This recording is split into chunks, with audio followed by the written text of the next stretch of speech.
अस्सलाम वालेकुम जी, मेरा नाम डॉक्टर यासिर नासिर है और मैं बाय प्रोफेशन एक पल्मोनोलॉजिस्ट हूँ। न्यूमोथोरैक्स आसान करके हम चीज़ को समझेंगे, बिल्कुल कॉमन लोगों के लिए जो इजीली अंडरस्टैंड कर सके कि क्या ये बीमारी होती है, इसकी क्या अलामात होती हैं और इन अलामात के होने की सूरत में क्या करना चाहिए या किस रेलेवेंट डॉक्टर के पास जाना चाहिए।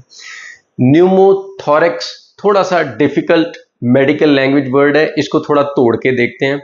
न्यूमो का मतलब होता है मेडिकल साइंसेस के अंदर एयर, हवा।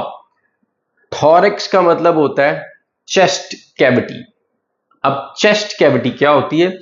यहां से लेकर यहां तक जो रिब केज होता है या हड्डियों का ढांचा होता है, इसे कहते हैं थोरेसिक कैविटी। इस थोरेसिक कैविटी के अंदर दो चीजें जुड़ी होती हैं, राइट और लंग, लेफ्ट लंग यानी सीधी साइड का और उल्टी साइड का फेफड़ा, और इन दोनों के दरमियान में यहां दिल पड़ा होता है। ये दो स्ट्रक्चर्स यानी फेफड़े और दिल, ये चेस्ट कैविटी या हड्डियों के ढांचे के अंदर पड़ा होता है। तो न्यूमो मतलब एयर, थॉरैक्स मतलब चेस्ट कैविटी या हड्डियों का ढांचा। इसके अंदर हवा का आ जाना, एबनॉर्मल हवा का आ जाना, इसको न्यूमोथोरैक्स कहते हैं। अब आप लोगों में से बहुत सारे लोगों के ज़हन में फौरन ये सवाल उठता होगा कि फेफड़ों के अंदर तो ऑलरेडी हवा होती है, हवा के ऊपर ही तो फेफड़े काम कर रहे होते हैं, उसी में से ऑक्सीजन लेते हैं, तो फिर न्यूमोथोरैक्स अगर हवा अंदर आ गई है थोरेसिक कैविटी के या हड्डियों के ढांचे के अंदर, तो प्रॉब्लम क्या है? हम इसको थोड़ा सा इलेबोरेट करते हैं। फेफड़ों के ऊपर एक झिल्ली पड़ी होती है, एक झिल्ली लगी होती है, जिसे हम कहते हैं प्लूरा। हम एक पहली वीडियो के अंदर भी इस चीज के बारे में बात कर चुके हैं कि हर बॉडी का ऑर्गन या हर बॉडी का ऐसा सिस्टम जो आपके लिए मुख्तलिफ इकसाम के काम कर रहा होता है बॉडी के अंदर, उसके ऊपर एक झिल्ली लगी होती है। मिसाल के तौर पे दिल के ऊपर भी एक झिल्ली लगी होती है, फेफड़ों के ऊपर भी एक झिल्ली लगी होती है, जिगर के ऊपर भी एक झिल्ली लगी होती है। तो हर ऑर्गन को अल्लाह ताला ने एक परत के ऊपर साथ लपेटा हुआ है, जिसे हम झिल्ली कहते हैं या मेम्ब्रेन कहते हैं। तो फेफड़ों के ऊपर जो मेम्ब्रेन लगी होती है या परत लगी होती है, इसे कहते हैं प्लूरा। प्लूरा अब फेफड़ों के अंदर दो इकसाम की होती है। एक वो प्लूरा होती है जो छाती की या हड्डियों के ढांचे के अंदरूनी साइड पे लगी होती है, और दूसरी प्लूरा वो होती है जो फेफड़े के गोश्त के ऊपर लगी होती है। अब हम इसकी डेप्थ में नहीं जाएंगे कि इनके नाम क्या हैं। एक को पैराइटल प्लूरा और एक को विसरल प्लूरा कहते हैं, लेकिन ये नाम याद करने की जरूरत नहीं है। ये दोनों प्लूरा की जो मेम्ब्रेन्स हैं या झिल्लियां हैं, इसके दरमियान में आमतौर पर थोड़ा सा पानी मौजूद होता है, जो फ्रिक्शन को कम करता है जब हम सांस को बाहर निकालते हैं या सांस को अंदर लेके जाते हैं। तो इस टू एंड फ्रो मोशन में ये इन दोनों के दरमियान जो पानी होता है वो लुब्रिकेशन का काम करता है, जिससे फ्रिक्शन कम होती है दोनों झिल्लियों के दरमियान की। अगर इन दोनों झिल्लियों के दरमियान में किसी एक वजह से हवा आ जाए, तो इसे हम कहना शुरू कर देते हैं न्यूमोथोरैक्स, क्योंकि इन दोनों झिल्लियों के दरमियान में हवा यूजुअली मौजूद नहीं होती। लेकिन अगर किसी भी वजह से वहां पर हवा आ जाती है, तो हम इसको क्या कहते हैं? न्यूमोथोरैक्स, यानी हवा का छाती के अंदर आ जाना। अब समझने वाली बात यह है कि अगर हवा इन दोनों मेम्ब्रेन या झिल्लियों के दरमियान आ गई है, तो वो क्या कर सकती है? जब हवा इन दोनों झिल्लियों के दरमियान आ जाती है, तो ये खास किस्म का प्रेशर जनरेट करती है या एक ऐसा प्रेशर बनाती है जिससे फेफड़ा स्क्वीज होकर छोटा होना शुरू हो जाता है। आम लोगों की क्लियरेंस के लिए बता दूं कि फेफड़ा बेसिकली स्पंज की तरह होता है, जो फोम होता है उसकी तरह होता है। अगर इसके ऊपर कोई प्रेशर ना हो तो ये एक्सपैंड कर जाता है, अगर इसके ऊपर किसी भी किस्म का थोड़ा सा प्रेशर आ जाए तो ये कॉन्ट्रैक्ट कर जाता है या स्क्वीज कर जाता है या छोटा हो जाता है दबाव की वजह से।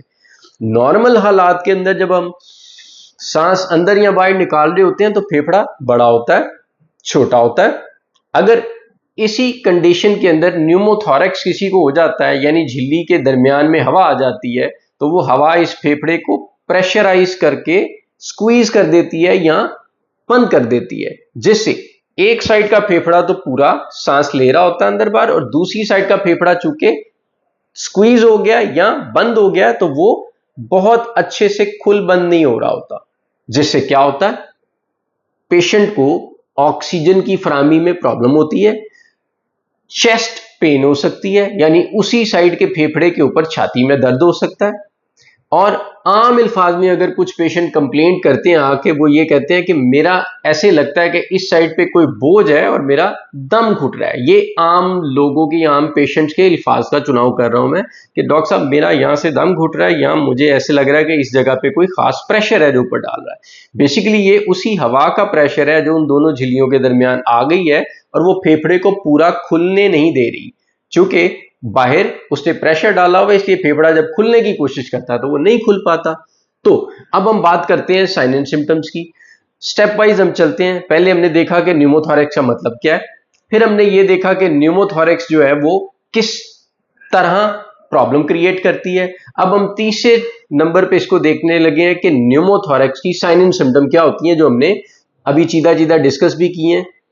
हैवीनेस छाती के अंदर, पेन छाती के अंदर, सांस लेने में तंगी, दम घुटना, कभी कभार अगर बहुत ज्यादा हो जाए तो ऑक्सीजन का गिरना, हैवीनेस फील होना, और पेशेंट की एक साइड की छाती का कम मूव होना, क्योंकि हवा ने उस जगह को प्रेशराइज करके उसके फेफड़े की मूवमेंट को डिस्टर्ब कर दिया।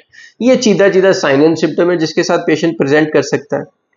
नेक्स्ट जो चीज हम डिस्कस करेंगे इस चीज के बारे में, वो ये है कि अगर न्यूमोथोरैक्स हो जाता है तो हमने करना क्या है।